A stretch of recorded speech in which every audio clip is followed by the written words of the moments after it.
Former NFL cornerback Asante Samuel Sr. just went nuclear on the Dolphins organization, and honestly, after listening to what he had to say, I'm not sure I can argue with much of it. Multiple people have been speaking out about this organization lately. We've got Samuel Sr. dropping bombs. We've got comments from departing players like Raheem Mostert and Jonnu Smith. Even the national media is starting to pile on. Today, we're going to break down all of these criticisms and see if they hold water. Let's start with the big one. Asante Samuel Sr. came out yesterday and absolutely destroyed the Dolphins' leadership structure. Here's exactly what he said. The Dolphins had no reason to trade Jalen Ramsey other than they're sensitive. There's no leadership in the Dolphins organization. Mike McDaniel is a pushover. Chris Grier, the general manager, he has no backbone. These guys over here, the Miami Dolphins, they are running this team like a little league team. No one can stand up to the players. They are terrified of their own players. They have no control over their players. Dolphins had no reason to trade Jalen Ramsey other than they're sensitive. There's no leadership in the Dolphins organization. Mike McDaniel is a pushover. Chris Grier, the general manager, he has no backbone. These guys over here, the Miami Dolphins, they are running this team like a little league team. No one can stand up to the players. They're terrified of their own players, and they have no control over their players.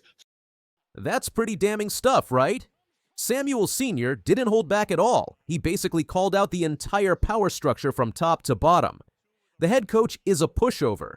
The GM has no backbone. The organization runs like a little league team. Now, before we dive into whether he's right or wrong, let's establish some context. Samuel Sr. is the father of Asante Samuel Jr., a cornerback the Dolphins have reportedly been pursuing. Based on these comments, it's safe to say Samuel Jr. won't be signing in Miami anytime soon.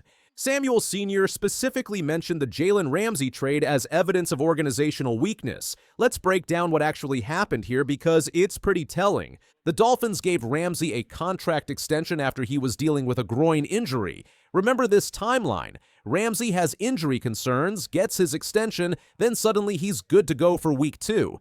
That's the kind of situation that drives organizations crazy. But here's the thing. The Dolphins don't know how to handle these alpha dog type players. You could argue that players like Ramsey are toxic and you don't want them in your locker room. That's fair. But when you look at Super Bowl winning teams, they have guys who keep the locker room in check. They have vocal leaders who won't let players give up or create drama. The Dolphins seem incapable of holding on to these kinds of players. They can't manage the strong personalities that championship teams need. Whether it's Ramsey or other alpha types, Miami just can't make it work. Samuel Sr. is going off perception, obviously. He hasn't worked directly with Grier or been coached by McDaniel, but perception matters in the NFL. When you look at the Miami Dolphins organization from the outside, it doesn't look good. Think about where we are right now. We traded Jalen Ramsey to Pittsburgh. Now we're hoping and praying that Rasul Douglas signs with us. We're hoping Stephon Gilmore will come here. These are guys still available on the street, while every other team has their number one corner locked up. Who's our number one corner right now? Storm Duck? Ethan Bonner? Is Cater Johnson going to play outside? The secondary is completely messed up. We've heard nothing from Minkah Fitzpatrick since the trade. Maybe he's waiting until July 22nd to make some statement about being happy to be back. The organization keeps talking about culture. But from the outside looking in, it's kind of a mess. Samuel Sr. sees that mess and calls it exactly what it is, a little league operation. Samuel Sr. isn't the only one speaking out. Raheem Mostert sent out a tweet after the Jonnu Smith trade that said, "Pro Bowl players on the Dolphins get treated like blank. Happy for my guy, though." Now this is where things get weird with Mostert. He was just on the Fish Tank show saying great things about the Dolphins and his time with the team. Then he tweets this out. The timing is bizarre. Also, let's be technically accurate here. Jonnu Smith was an alternate Pro Bowler, not a full Pro Bowler. And Mostert, when you had your great Pro Bowl year, didn't the Dolphins give you a contract extension? They took care of you financially after you had all those all-purpose touchdowns. The contradiction in Mostert's messaging is confusing. One day he's praising the organization, the next day he's suggesting they mistreat Pro Bowl players. It makes you wonder what's really going on behind the scenes. Jonnu Smith handled his departure much more diplomatically. He appeared on Taron Armstead's podcast and said, "I didn't foresee this happening with how the season went for me individually. Obviously, I had aspirations of ending my career in Miami, with it basically being home for me, my children, my family, but I understand the business side of it and it didn't work out. I'm grateful. I've got no ill feelings towards Miami and nobody in the organization. I can't sit here and lie and say it didn't sting when the process was playing itself out." Said, I didn't foresee this happening with how the season went for me individually. Obviously, I had aspirations of ending my career in Miami, with it basically being home for me, my children, my family. But I understand the business side of it, and it didn't work out. I'm grateful. I've got no ill feelings towards Miami and nobody in the organization. He also says, I can't sit here and lie and say it didn't sting when the process was playing itself out. Smith had a franchise record-setting year in 2024. He was the fourth best tight end in the NFL for receiving and touchdowns, but he wanted $12 million from Miami, and they simply couldn't afford it. The Dolphins were sitting at $13 million in cap space before any trades. They had bigger needs, like cornerback, because Ramsey already had 1 foot out the door. Smith understood the business reality. The Steelers were willing to pay $12 million. Miami wasn't. Actually, the Dolphins did Smith a favor. They could have held on to his contract rights and forced him to play for less or get fined. Instead, they facilitated his move to Pittsburgh, where he could get his money. That's probably why he said he has no ill feelings toward the organization. The national media has started picking up on Miami's dysfunction, too. NFL Live discussed the Dolphins' recent trades, and their analysis wasn't flattering. Kimberly Martin expressed confusion about the team's direction. From when I look at the Dolphins, one of the things that we've said year after year is this team just doesn't seem to be physically tough. Not my words. Opponents have said that the same. And so when I look at the Dolphins, I just wonder what the direction is for this team. She's pointing out the contradiction. The Dolphins talk about wanting to be more physical, but then they trade away physical players like Ramsey. The mixed messaging suggests an organization without clear direction. Field Yates was even more direct in his criticism.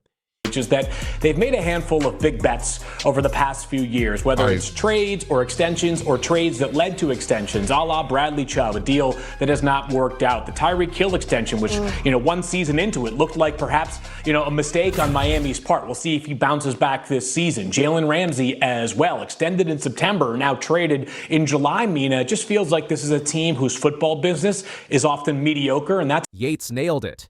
This is Chris Grier's track record. Big moves that don't work out, poor timing on extensions, mediocre football business decisions. Let's talk about Chris Grier because he's at the center of all this dysfunction. Grier has survived 3 head coaches in 9 years. He outlasted Adam Gase. He survived Brian Flores. Now he's getting another chance with Mike McDaniel. Think about that for a second. 9 years as GM, 3 different head coaches, and he's still here.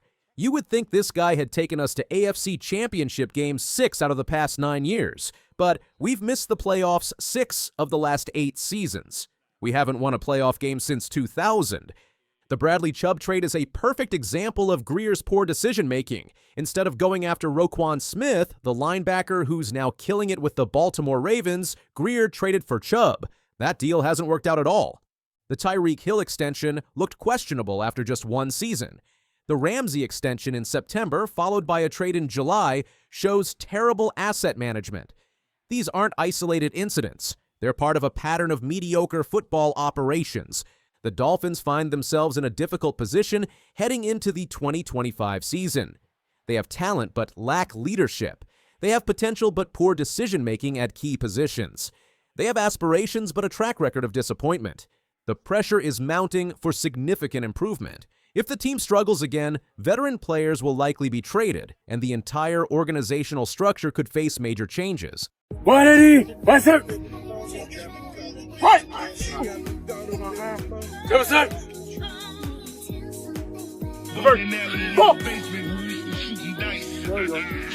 But still I can't afford to. Let the next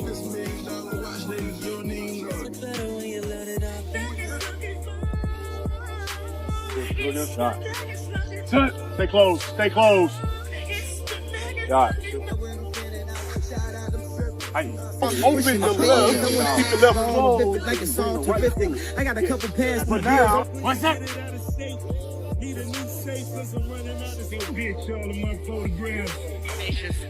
Right. Everybody running digs. You hit a motherfucker. Hey, I was just talking. Right.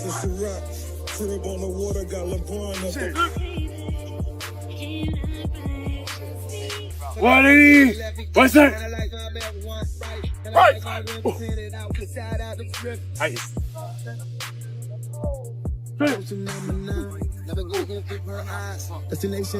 Why is one of college football's biggest stars stuck at the bottom in Cleveland? Shedeur Sanders ran up a hill in Miami, sending a message to the league. But back with the Browns, he's not even getting first-team reps. Fans are furious. Insiders are warning he could be cut. And rumors of another quarterback draft pick in 2026 have people asking what is really going on with Shedeur Sanders.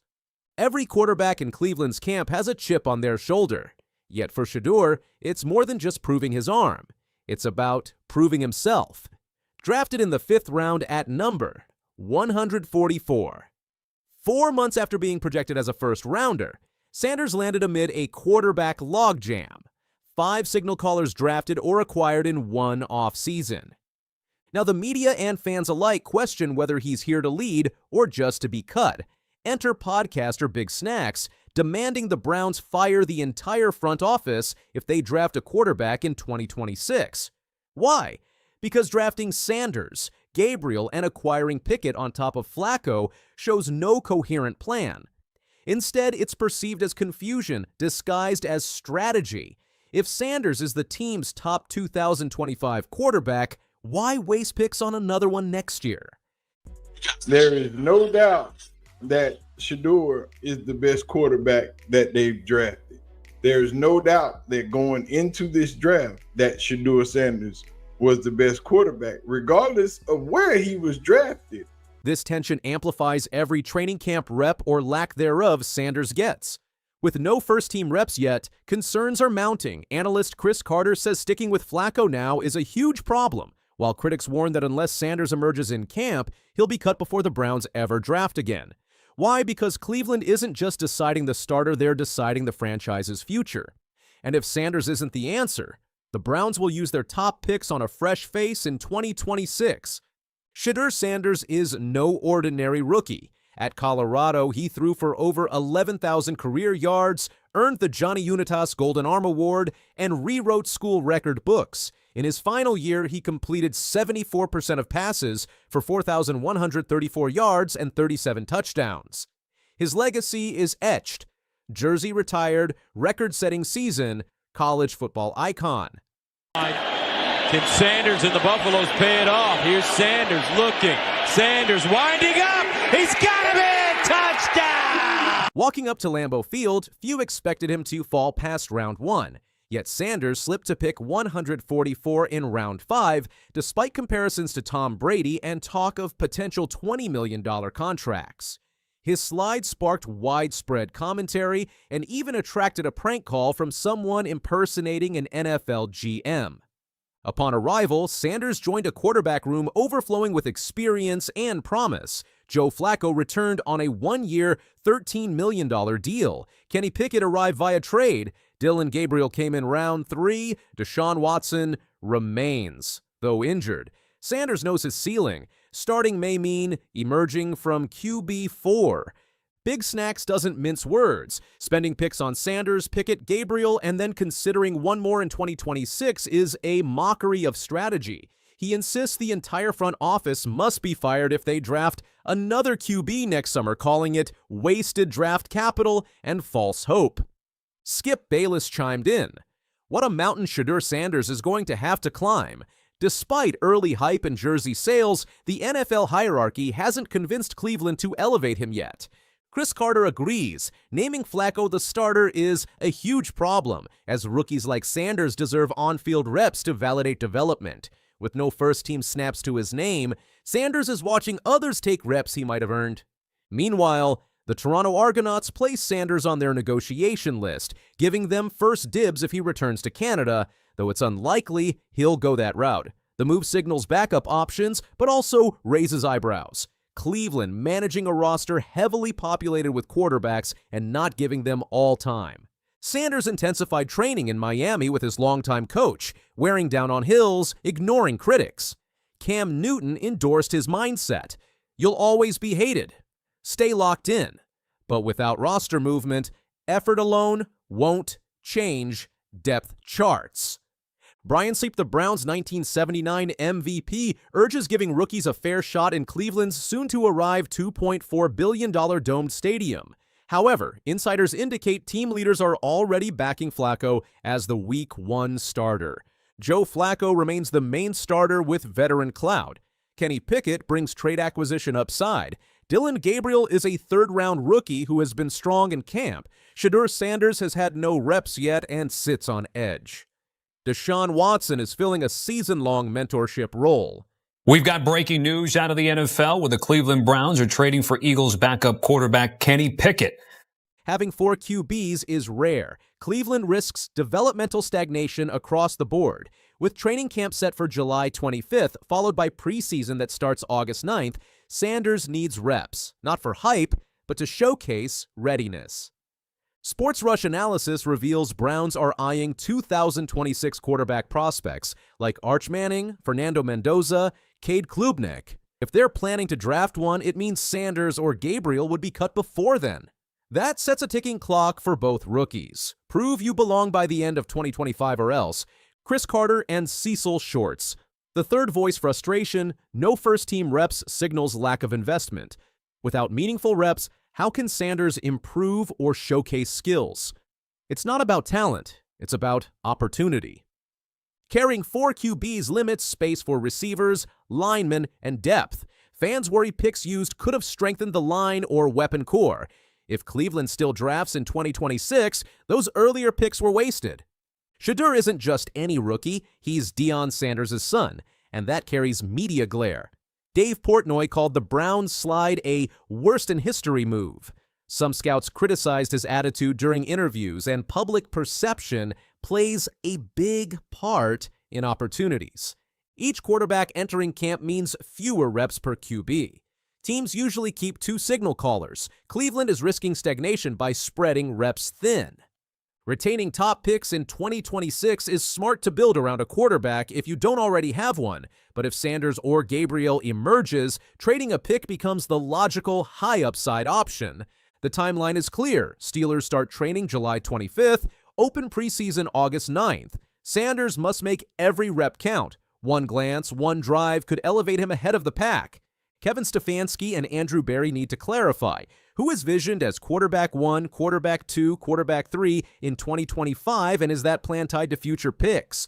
Will they stick with their players or use picks to pivot? Deshaun Watson, mentor on and off field, can bridge the experience gap, helping quarterbacks make NFL reads and cope under pressure. The Browns hold 2 first-rounders in 2026. If they draft a QB, then thousands of fans will say Big Snacks was right.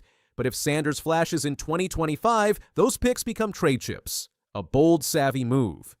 Shedeur Sanders' rise is a modern NFL paradox. Stellar credentials, electric training, family legacy, yet slowed by a crowded roster and ambiguous front office vision. He's not just sprinting up hills in Miami, he's sprinting against time and organizational ambiguity. He can't afford a single misstep. One drop-off, poor rep, or lackluster playbook grasp, and he'll be the odd quarterback out. Fans will ask, why wasn't he given a chance? But when you join a team stacked with hope and experience, it's not just about skill.